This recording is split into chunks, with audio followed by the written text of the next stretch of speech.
Norok Taitongo, Tabuk, TMB News and Entertainment Channel. প্রিয় সাংবাদিক বন্ধুরা সবাইকে নমস্কার। আজকে আপনারা জানেন যে আমাদের বিধানসভায় ত্রিপুরা বিধানসভায় আজকে বাজেটের 2026-এর যে বাজেট আজকে মাননীয় অর্থমন্ত্রী পেশ করেছেন বিধানসভায়, এবং আমি এত সুন্দর একটা বাজেট উনি পেশ করেছেন এর জন্য ওনাকে আমি ধন্যবাদ দেব। এবং এখানে দেখা গেছে এবারের বাজেটে যে 2025-26 অর্থবৎসরের যে বাজেট ছিল আপনারা সবাই জানেন অলরেডি 32,423.44 কোটি টাকা, এবং 2026-27 যে এইবারের যে অর্থবৎসর সেখানে দেখা গেছে এটা 34,212.31 কোটি টাকা, যা 2025-26 যদি অর্থবছর আমরা দেখি সেই তুলনায় 5.52% কিন্তু বৃদ্ধি পেয়েছে। আমরা অর্থনীতিকে আরও বেশি যাতে চাঙ্গা করতে পারি তার জন্য ইনফ্রাস্ট্রাকচার মানে মূল ধন ব্যয়ের উপর আরও আমরা জোর দিয়েছি। এবার বাজেটে দেখা গেছে 2025-26 অর্থবৎসরের বাজেটে ব্যয় 7,903.26 কোটি টাকা সেটা অনুমান করা হয়েছিল, এবং 2026-27 অর্থবর্ষে এটি 8,945.92 কোটি টাকা অনুমান করা হয়েছে, যা 2025-26 অর্থবছরের বাজেটের তুলনায় প্রায় 13.19% বৃদ্ধি পেয়েছে। আজকে আপনারা দেখেছেন যে সাপ্লিমেন্টারি গ্রান্ট যেটা আরই আমরা বলি সেটা 2025-26 অর্থবৎসরের জন্য আরও এখানে 4,676.81 কোটি টাকা প্লেস করা হয়েছে, এবং 2026-27 অর্থবর্ষে রাজ্য সরকার টিটিএডিসিকে মোট 918.82 কোটি টাকা দেবে, যা 2025-26 অর্থবৎসরের বিইতে 860.28 কোটি টাকা ছিল, এবং এটা যে ছিল সেটা কিন্তু এটি আরআইডিএফ এবং সাস্কির যে অধীনে মূলধনীয় অবকাঠামোর যেটা দেওয়া হয় তার থেকে সেই প্রদত্ত যে বরাদ্দ তার থেকে বাইরে। এতে দেখা গেছে যে টিটিএডিসিকে প্রায় 6.34% আমরা কিন্তু বেশি দিয়েছি। এখানে 2025-26 অর্থবর্ষে 7,148.85 কোটি টাকা বরাদ্দ করা হয়েছিল টিটিএডিসিকে।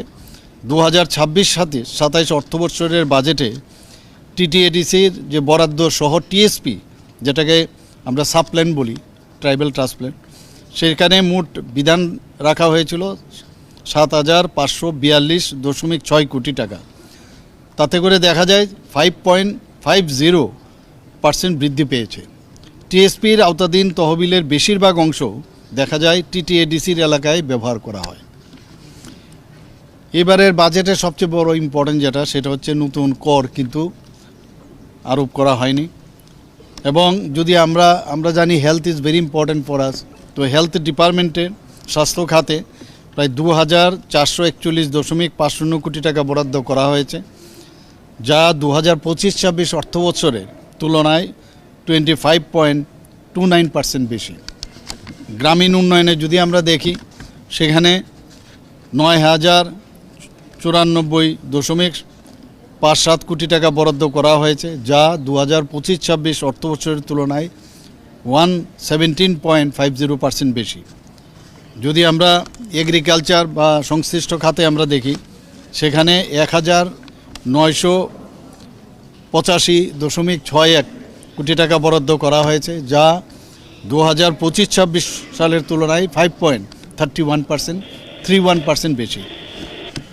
Education is also very important for us, so সেখানে শিক্ষা খাতে 6,439.56 কোটি টাকা বরাদ্দ করা হয়েছে, যা 2025-26 সালের তুলনায় 4.43% বেশি। ধলাই জেলা হাসপাতালে একটা critical care block, Teliamura, Khowai ও বিশ্রামগঞ্জে ট্রমা কেয়ার সেন্টার, জেলা ও মহকুমা হাসপাতালে maternal and child health wing MCH যেটা, এরকম অনেক জায়গায় সেখানে এবার দেখা গেছে সেই ধরনের এবারের বাজেটে সেখানে উন্নতি করার লক্ষ্যে সেখানে রাখা হয়েছে। গোমতী জেলার কালাজুরিতে একটা নতুন পিএসসি স্থাপন করা হবে এবং 20টি পিএসসি এবং 9টি সিএসসি যে স্বাস্থ্য পরিষেবা সেখানে উন্নয়ন করা হবে। রানীর বাজার ও পেচারতল পিএসসিতে কমিউনিটি হেলথ সেন্টারে উন্নতি করার এবার বাজেটে রাখা হয়েছে। এজিএমসি এবং জিবিপি হাসপাতালে একটি comprehensive day care haemophilia and thalassemia management centre এবং 59টি জেলা হাসপাতালে ক্যান্সার ডায়াগনস্টিক ও ম্যানেজমেন্ট সেন্টার স্থাপন করা হবে। গোমতী জেলায় আয়ুর্বেদিক মেডিকেল কলেজ এবং আগরতলায় নেতাজি সুভাষ স্টেট হোমিওপ্যাথি হসপিটালে হোমিওপ্যাথিক মেডিকেল কলেজ, যার প্রায় 60 আসন থাকবে প্রতিটি জায়গায়, সেটাও আগামী শিক্ষাবর্ষ থেকে শুরু হচ্ছে। Tripura university of health science প্রতিষ্ঠা করা হবে। Agartala cyber security operation centre সেটাও স্থাপন করা হবে।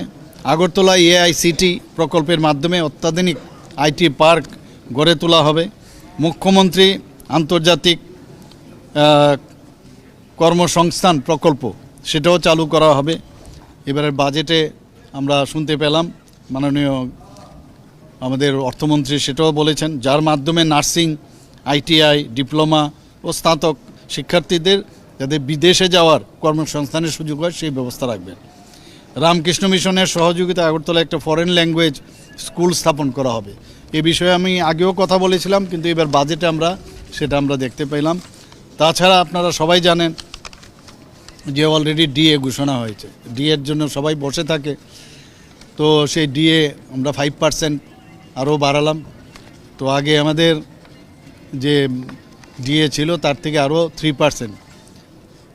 আপনারা জানেন যখন আমি মুখ্যমন্ত্রী হয়েছি একটা জায়গায় এরকম আপনারাই লিখেছিলেন কোনো জায়গায় যে 19 মাসে 19% আমি দিয়েছি। তো এবার ধীরে ধীরে কিন্তু আমরা 36%-এর সাথে যদি আমরা এবার 5% যোগ করি তাহলে বুঝতেই পারছেন যে আমাদের ডিএ এবং যে পেনশনারদের জন্য যে ডিআর দেওয়া হয় সব মিলিয়ে একটা ভালো একটা অ্যামাউন্ট কিন্তু আমরা দিচ্ছি। তো আজকের এই বাজেটে আমি মাননীয় আমাদের মিনিস্টার আছেন প্রণজিৎ সিংহ রায়, ফিনান্স মিনিস্টার, ওনাকে আমি অনেক অনেক ধন্যবাদ দিতে চাই। ধন্যবাদ।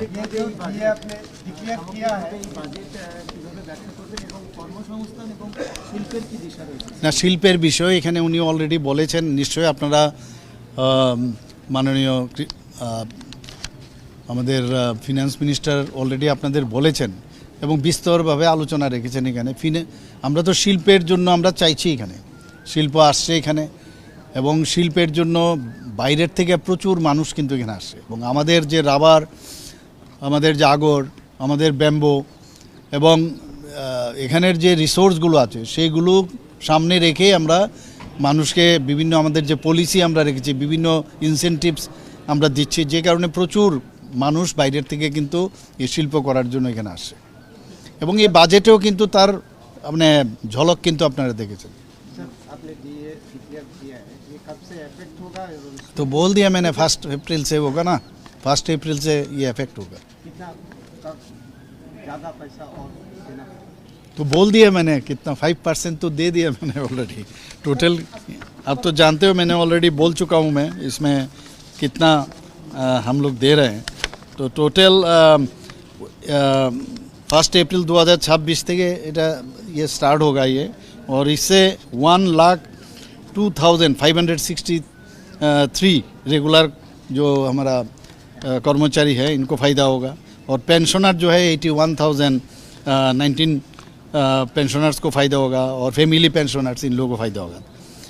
इसके बाद इनको अगर छोड़ोगे फिर जो ऑलरेडी अनियमित कर्मचारी है और इनको भी ये फ़ायदा होगा, और इससे व्यय होगा टोटल 500 करोड़। স্যার, প্রথমবারের মতো অরেঞ্জ ইকোনমিকে প্রমোট করার জন্য এই বাজেটে উল্লেখ রয়েছে, সেই অরেঞ্জ ইকোনমি নিয়ে যদি একটু বলেন। না, অরেঞ্জ ইকোনমি তো অলরেডি আমাদের অনেক দিনের একটা বিরাট একটা আমাদের ইচ্ছে ছিল যে অরেঞ্জ এখানে, আপনারা সবাই জানেন এটা নিয়ে আমাদের অনেক চিন্তা ভাবনা আছে। তো এই বিষয়ে আমার মনে হয় যে এগ্রিকালচার মিনিস্টার অনেক চিন্তা ভাবনা করছেন। আমার মনে হয় এই বিষয়টা উনি আরও বেশি করে বলতে পারবেন। স্যার অরেঞ্জ ইকোনমি অর্থাৎ যে এআই নিয়ে চলছে, আচ্ছা এআই, আমি বলছি অরেঞ্জ বলছি না, এআই তো আমাদের এটা প্রায়োরিটি, এআই তো আমাদের প্রায়োরিটি। এআই নিয়ে তো আমরা অনেক চিন্তা ভাবনা আছে এবং আমরা এবার ইউনিয়ন বাজেটে আমরা দেখলাম যে মাননীয় আমাদের যিনি ফিনান্স মিনিস্টার উনি অলরেডি এআই এর উপর খুব জোর দিয়েছেন। মাননীয় প্রধানমন্ত্রীজিও বলছেন যে সমস্ত ডিপার্টমেন্টগুলোতে এআই যাতে যুক্ত করা যায়, কারণ উইদাউট এআই কিন্তু আমরা কোনো অবস্থায় সামনের দিকে এগোতে পারবো না। তো সেই জায়গায় এআই কিন্তু আমাদের প্রযুক্তি যতক্ষণ ধরে আমরা না সমস্ত ডিপার্টমেন্টের সাথে আমরা যুক্ত করব সমস্ত ক্ষেত্রে, ততদিন ধরে রাজ্যের উন্নয়ন কোনোদিনই সম্ভব না। মাননীয় প্রধানমন্ত্রীজি কিন্তু আরেকটা জায়গায় বলেছেন যে এআইকে ব্যবহার করতে পারবেন, কিন্তু সেটার দেখতে হবে যে এটার উপর পুরোপুরি যেন আমরা মানে এটার উপরেই যেন আমরা বিশ্বাস না করি, নিজেরও তার মধ্যে দেখতে হবে এর প্রয়োগের ক্ষেত্রে এটা প্রপার কিনা, কিন্তু ইট মে হেল্প। তো এআই নিয়ে অলরেডি আপনারা এখানে দেখেছেন আমরা প্রচুর কাজ করছি অলরেডি। সরকার বরাবরই পর্যটন শিল্পকে উন্নত করার ক্ষেত্রে একটা বিশেষ আমরা বিগত দিনে দেখেছি যে বর্তমান যে বাজেট আছে পেশ হচ্ছে আগামী বর্ষে রাজ্যের পর্যটন শিল্পকে আরও বেশি উন্নত করার ক্ষেত্রে এবং পর্যটকদেরকে আকর্ষিত করার ক্ষেত্রে কি বিশেষ? না, পর্যটন শিল্প তো আমাদের একটু আমি বলছি আমাদের, কারণ বাইরের থেকে মানুষ ত্রিপুরাকে, এবং মাননীয় প্রধানমন্ত্রীজিও বারবার বলছেন যে নর্থ ইস্টে কিন্তু পর্যটনকে সামনে রেখে আমাদের যে জিডিপি বা জিএসডিপি এটা কিন্তু অনেকটা বাড়বে এবং ফুটফলও কিন্তু এখানে বাড়ছে। আমাদের এখানে যেমন আপনার ইকো ট্যুরিজম আছে এখানে, আমাদের এখানে রিলিজিয়াস ট্যুরিজম আছে, আমাদের এখানে বিভিন্ন যেসব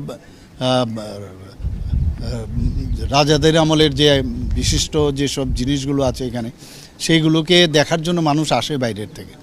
আপনারা ঊনকোটি দেখেছেন, তো ঊনকোটিকে রেখে কিন্তু ওয়ার্ল্ড হেরিটেজে রেজিস্ট্রি করা আছে। তো এই ধরনের যে স্কাল্পচার যে বিষয় ত্রিপুরাতে কিন্তু অনেক জায়গায় এগুলো কিন্তু বিদ্যমান, বহু বছর ধরে এখানে আছে। তো এগুলো নিয়ে আমরা কিন্তু বাজেটের মধ্যে অলরেডি উল্লেখ করা আছে যে বাজেটে যাতে বিভিন্ন জায়গায় যারা বাইরের থেকে আসবে তারা এসে যেন মানে তাদের প্রপার তারা থাকার ব্যবস্থা এবং খাওয়ার ব্যবস্থা এভরিথিং যেন অন্যান্য প্রদেশের যে মেইন ল্যান্ডের সাথে কম্পারেটিভলি বেটার হয় বা ওদের মতো এক পার হয়, সেই ব্যবস্থা কিন্তু এবার বাজেটে রাখা হয়েছে এবং ফুটফলও কিন্তু অনেক বেশি বেড়েছে এবার।